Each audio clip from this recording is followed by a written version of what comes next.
Isang mahalagang pagpupulong ang dinaluhan ni Police Colonel Mardito G. Anguluan, Provincial Director ng Cagayan Police Provincial Office, na ginanap sa Commissary Hall Capitol Compound, Tuguegarao City, Cagayan bilang bahagi ng Pre-Disaster Risk Assessment o PDRA para sa paparating na bagyong Krising nito lamang ika-17 ng Hulyo taong kasalukuyan.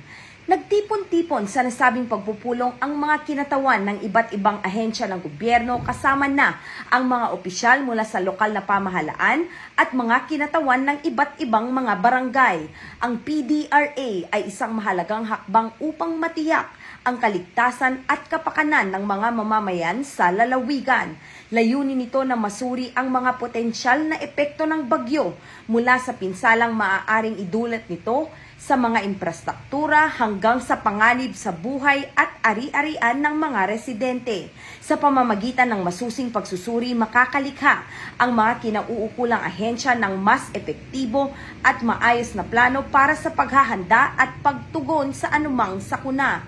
Ang pagdalo ng Cagayano Cups sa PDRA ay isang patunay na ang ating kapulisan ay nagsusumikap upang maprotektahan ang mga mamamayan nito lalo na sa panahon ng mga kalamidad.